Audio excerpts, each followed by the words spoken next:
Welcome to Subramani. Yesterday when I was talking to a friend, I realized that some of the basics which you should be prepared with when you go to a financial planner or a financial advisor are your financial statements.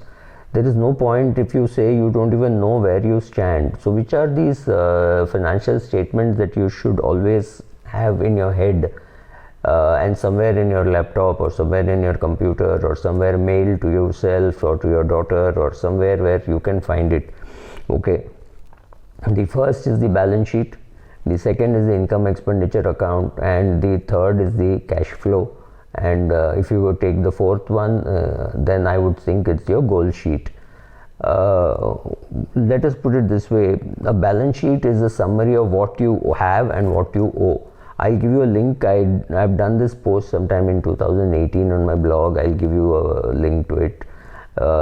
Income expenditure is the statement that shows what is your total income and total expenditure, and cash flow is the statement which shows how much cash you get and how much cash goes out. For example, your income expenditure account will not carry your housing EMI that you paid. So if you paid 100 rupees as housing EMI in a year, maybe 90 rupees was the interest and 10 rupees was the principal.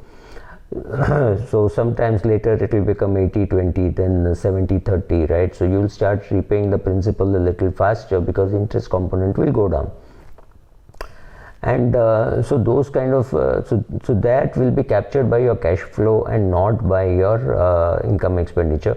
And if husband and wife both are earning whatever, say husband is earning 5 lakhs, the wife is earning 6 lakhs, then two separate statements are necessary, because you have to know what happens when the wife, if the wife goes on maternity leave and takes 1 year off instead of 6 months off, and her company pays salary for 6 months, and the next 6 months she gets half a salary or zero salary. Then what happens? Like she takes leave without pay. So you, to understand all that, you need two separate cash flows, one for the husband and one for the wife, because when one person takes a break, you have to know what is the impact. Your balance sheet, of course, is what you are and where you are standing at this point in time. The fourth statement is the goal statement, which tells you what are your goals, which are very important to you and which you want that it should happen, right? So once you have the balance sheet, you will understand that the gap between the assets and liabilities, which means assuming that your assets are much greater or greater than the liabilities, so asset minus liabilities is your net worth. But please understand, if you are not taking your house into account, don't take the mortgage also into account. Because when we talk about net worth, we don't talk of the first primary residence. It doesn't make sense. So if that is a big portion of your net worth, then that has to be ignored. And apart from that, all the other assets, like you have insurance policies, unit linked plans, your mutual funds, your provident fund, your PPF, bank account, and all those things become your asset. Maybe you own a car, and that also you want to put. I would be against putting. I would not put a car. I would not put say a golf kit. I would not put anything of personal use. You paid 1.5 lakhs for a camera. You paid 1 lakh for a camera. Doesn't matter. That's not an asset, because it is not going to work for you.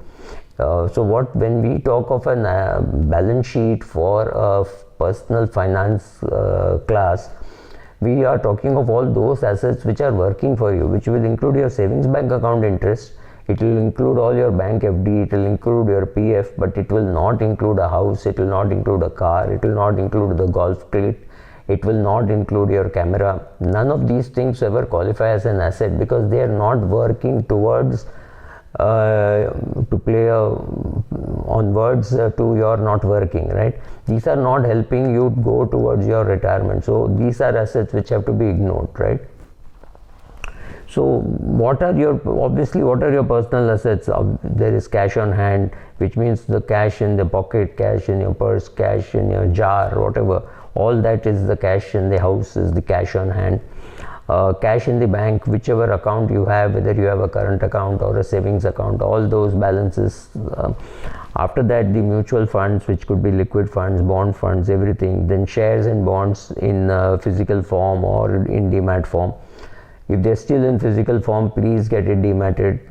sorry for that, but a lot of people, when they die, the family realizes that he or she had a lot of shares which were not dematted, right?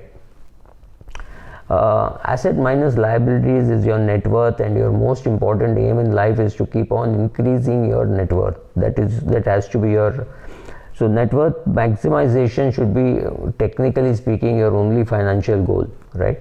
So you, based on that, you decide whether to repay a loan or whether to take a loan or whether to keep the loan, right? All those decisions you take on the basis that if I do this, will my net worth go up? That has to be your single most important answer, right?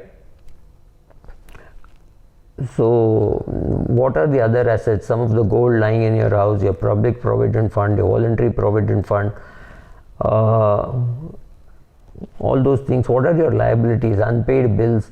If you have not paid your credit card for a long period of time, then that amount outstanding there. Longer term liabilities like a housing loan, car loan, etc.